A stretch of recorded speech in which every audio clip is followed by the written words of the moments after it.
सालों में praise the Lord.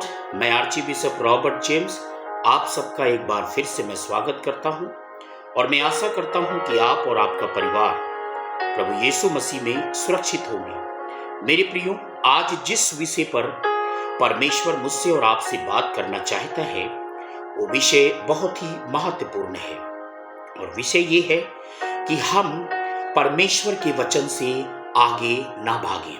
आज दुनिया के अंदर 85% से लोग भी ज्यादा हैं जो अपने आप को मसीह कहते हैं, अपने आप को क्रिश्चियंस कहते हैं, लेकिन जैसा बाइबल कहती है उसके मुताबिक उनका जीवन नहीं है। बाइबल कुछ कहती है, वो कुछ करते हैं। बाइबल में कुछ लिखा है, वो कुछ मानते हैं।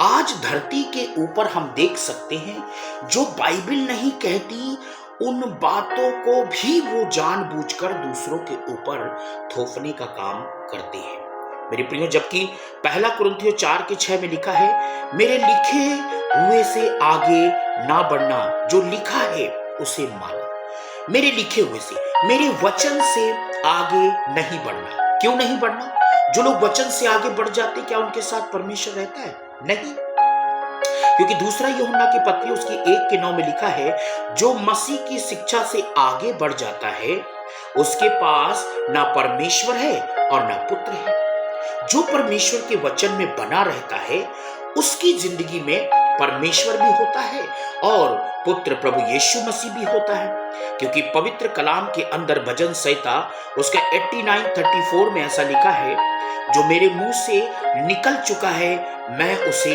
ना बदलूंगा।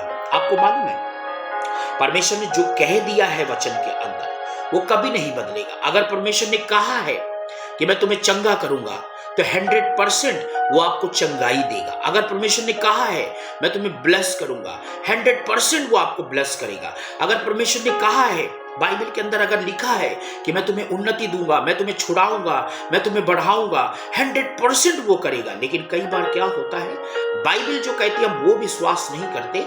अगर इंसान कोई बात कह देता है उस बात को हम जल्दी विश्वास कर जाते हैं, जबकि भजन संहिता साफ कहता है, जो मेरे मुंह से निकल चुका है मैं उसे ना बदलूंगा। मत्ती उसकी 24:35 में लिखा है, आकाश और पृथ्वी टल जाएगी परंतु मेरा वचन ना टलेगा। परमेश्वर का वचन नहीं टल सकता। हम बदल जाते हैं, हम इंसानों के ऊपर भरोसा रख देते हैं।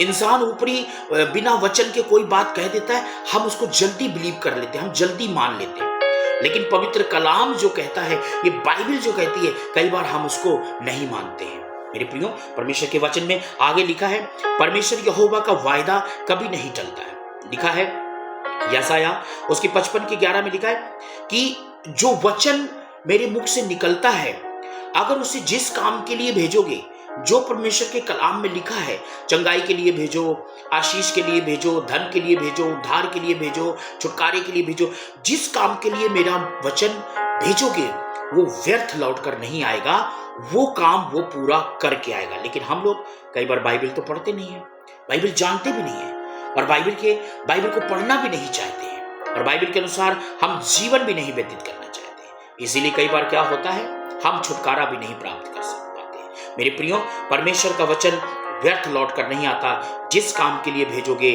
वो काम करके आता है। बाइबल में लिखा है, यीशु ने कहा, जब यीशु एक बार जा रहे थे, अब वो मत्ती 8 अध्याय के अंदर घटना है, तो एक सरदार आया और उसने कहा, मेरा सेवक घर में बीमार है, यहीं से अगर तू कह दे तो मेरा सेवक घर में चंगा हो जाएगा। और भजन संहिता में लिखा है 107:20 में, यहोवा अपना वचन भेज कर लोगों को चंगा करता है। लोगों को विश्वास नहीं है वचन के ऊपर, मनुष्य के ऊपर विश्वास है, लेकिन आज 85% लोगों को परमेश्वर के ऊपर, परमेश्वर के वचन के ऊपर विश्वास नहीं है। गिनती उसकी 23:19 में लिखा है कि परमेश्वर मनुष्य नहीं है झूठ बोले, या जो उसने कहा है वो कभी बदलता नहीं है, वो तैयार है, वो करने के लिए तैयार है। लेकिन कई बार हमारी जिंदगी में दिखाई नहीं देता। आज बहुत सारे लोग मुझे मिलते हैं, कहते प्रार्थना करो ये काम जल्दी हो जाए। परमेश्वर का वचन ही आपके जीवन में काम करेगा और कोई नहीं कर सकता। मरियम के विषय में हम जानते हैं बाखूबी बाइबल के अंदर किस प्रकार से लिखा हुआ है कि जब स्वर्गदूत मरियम के पास और उसने कहा कि तू गर्भवती होगी और एक पुत्र को जनेगी, मरियम ने क्या कहा? बिना सवाल जवाब के कहा, मैं प्रभु की दासी, मुझे तेरे वचन के अनुसार हो। वचन को उसने रिसीव कर लिया। वचन को ग्रहण कर लिया। कई बार आज हम देखते हैं लोग प्रोफेसियों के पीछे भागे जाते हैं, प्रोफेसी के पीछे कि वो मेरे लिए प्रोफेसी कर दे, झूठी कर दे, दिखावे वाली ही प्रोफेसी कर दे। भागते रहते हैं, भागते रहते हैं, भागते रहते हैं, इधर भाग रहे प्रोफेसी के लिए, उधर भाग रहे प्रोफेसी के लिए।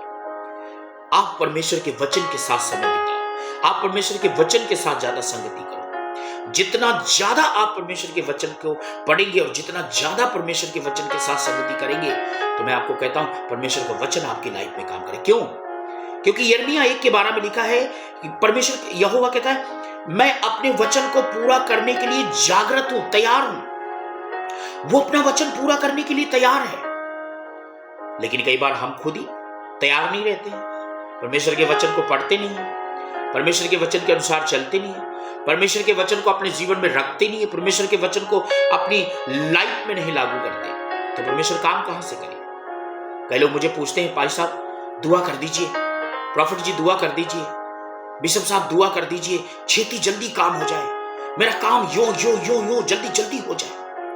मैं कहता हूं काम तो परमेश्वर का वचन करता है। आपको मालूम है परमेश्वर का वचन अति वेग से दौड़ता है। आपको मालूम है परमेश्वर का वचन आप बोलो, वो काम जल्दी होगा। आपको चंगाई चाहिए, परमेश्वर का वचन बोलो, चंगाई वाले वचन बोलो। आपको धन चाहिए, धन वाले वचन बोलो। आपको उन्नति चाहिए, उन्नति वाले वचन बोलो। आपको जगह चाहिए, जगह वाले वचन बोलो। आपको जो चाहिए वचन में ढूंढो और उन वचन को बोलकर आप प्रार्थना करो। क्योंकि यहेजकेल 12:28 में लिखा है, अब मेरा वचन किसी रीति से पूरा होने में देर नहीं लगेगी।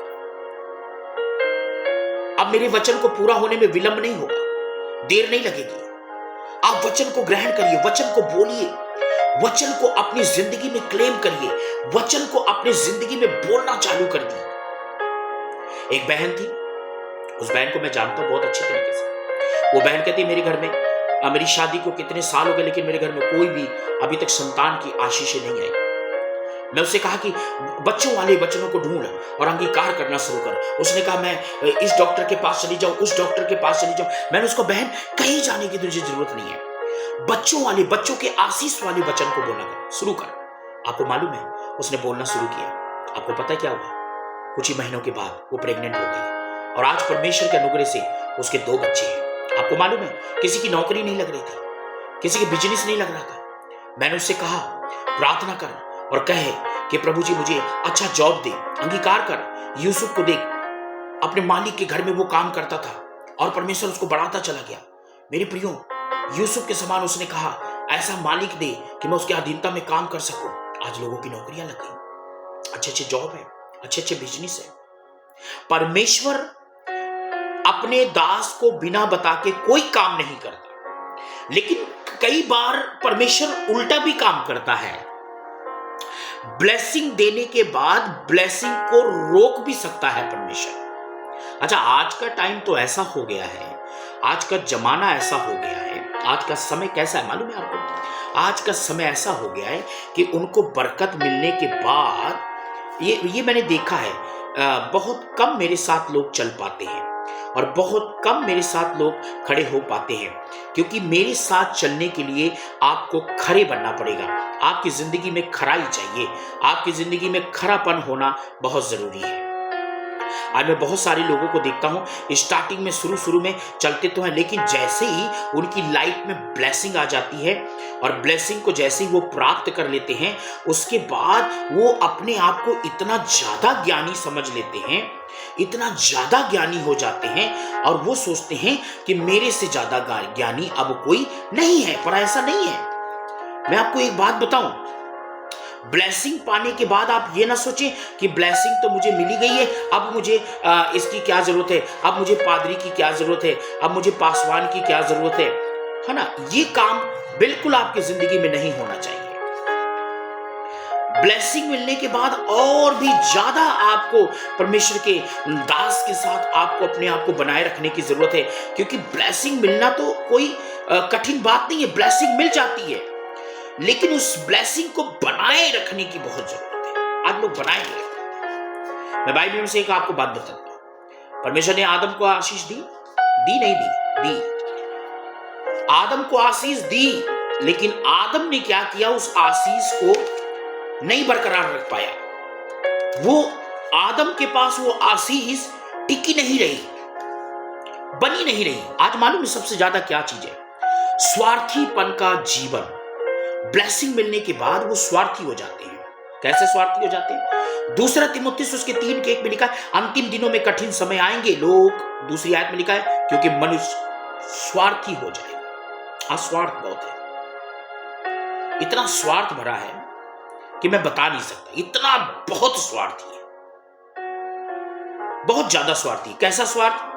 फिलिपियों 2:21, सब अपने स्वार्थ की खोज में रहते हैं, ना कि यीशु मसीह की। सब स्वार्थ की खोज में रहते हैं, यीशु मसीह की खोज में कोई नहीं है, यीशु से लेना देना नहीं है। अच्छा, आज का टाइम एक और है। आप अगर किसी के लिए अच्छी प्रोफेसी करते रहिए, वो आपके साथ रहेगा। आप उसे ब्लेस करते रहिए, वो आपके साथ रहेगा। आप उसे ब्लेसिंग देते रहिए, वो आपके साथ रहेगा। लेकिन जैसे ही आप उसके लिए कड़े हो जाएं, स्ट्रिक्ट हो जाएं। अच्छा, मैंने एक बात देखा है, ब्लेसिंग लेना लोग जानते हैं, लेकिन जब कोई सपोर्ट की बात आती है, मिनिस्ट्री सपोर्ट की बात आती है, तो ऐसे ऐसे महारथी धरती पर हैं, और खास करके पंजाब में ही महारथी मिले मुझे। वो कहते थे पादरी तो फकीर होते हैं, उनको क्या जरूरत है पैसों की। मैं कहता हूं जितना पैसा तुम्हारे पास है, यीशु के नाम में वो पैसा भी तुम्हारे पास ना टिके, नौकरियां भी ना टिके, कुछ ना टिके, फिर तुमसे पूछेंगे कि तुम विश्वासी हो कि तुम्हें भी क्या जरूरत है पैसों की। मेरे प्रियो, स्वार्थ नहीं होना चाहिए, क्योंकि यहां पर लिखा है सब अपने स्वार्थ की खोज में। यीशु मसीह ने स्वार्थ के विषय में क्या कहा? यूहन्ना उसकी 6:26 में, आज लोग यीशु की नहीं लेकिन खाने और चमत्कार देखने को आते हैं, यीशु के लिए नहीं आते, खाना खाने के लिए। यीशु ने कहा था, तुम मेरे पीछे आए हो, वो तुम इसलिए नहीं आए कि चमत्कार के लिए, तुम इसलिए आए कि तुमने रोटी खाई है। और यशायाह 29:13 में लिखा है, लोग होठों से मेरा आदर करते हैं लेकिन मन दूर रखते हैं। आज यही हालत है। आप ब्लेसिंग की बात करिए, चिपके रहेंगे लोग। और मैं उनको मैं कहना चाहता हूं, उन लोगों को जो लोग JMM के द्वारा बपतिस्मा लेकर और उसके बाद ना वो चर्च के लिए सपोर्ट करते हैं, ना चर्च को अपना पूरा दसवांश देते हैं, ना चर्च के लिए अपना हाथ ढीला करते हैं, ना परमेश्वर के काम के लिए हाथ ढीला करते हैं। मैं आपसे कहता हूं कि आप ईमानदार नहीं, आप विश्वास योग्य नहीं हैं। अगर आप ईमानदार विश्वास योग्य नहीं हैं, तो परमेश्वर भी आपके लिए ईमानदार विश्वास योग्य नहीं रहेगा। बीते समय पे हमारा एक ग्रुप था, और ग्रुप में हमारे एक सीनियर पास्टर इसाक मलिक और कई लोग ऐसे जुड़े थे। वो कभी कभी मैसेज कर देते थे, कभी कभी एक हमारी टीम का एक व्यक्ति है, एक भाई है, वो मैसेज कर देता था, बैनर बना के भेज देता था। तो वो पास्टर से बात नहीं करते थे, दूसरों से बात करते थे कि आज पास्टर जी ने पैसे की आज एक डाला है। तो वो मुझे फोन करके कहता था, आपने पोस्ट डाला है क्या? ऐसे लोगों को तो पवित्र आत्मा ने मुझे कहा, और इसाक मलिक ने कहा, ऐसे लोगों को मिनिस्ट्री में बिल्कुल इन्वॉल्व मत करो। मैंने कहा ये बात तो सही है, ये बात सच है कि मिनिस्ट्री में ऐसे लोग को इन्वॉल्व नहीं करना चाहिए। जो लोग आपको फोन नहीं करते, दूसरे को फोन करते हैं, और फिर पता है क्या कहेंगे, मुझे आपको एक बात करनी थी, ये मांगने मूंगने का काम। भैया देखो, मैं एक बात आपको बताता हूं, मिनिस्ट्री तो अब चलेगी। अगर आपको मिर्च लगती है, अगर आपको दिक्कत होती है, तो इसका मतलब है तुमसे बड़ा कंजूस दुनिया में कोई नहीं है। तुम दसवांश देना नहीं चाहते, इसीलिए जो देता है उसको भी तुम अड़ंगा लगाते हो। एक दिन याद रखना, जितनी ब्लेसिंग तुमको मिली है, वो ब्लेसिंग ज्यादा टाइम तक ऐसे लोगों के पास टिकती नहीं है। एक बार यीशु मसीह बैठ गए यूहन्ना 6 अध्याय में, और भीड़ थी सामने। तो यीशु के पास कुछ चेले आए और बोले, ये बहुत दूर दूर से आए हैं, इन्हें रोटी खिलाना है।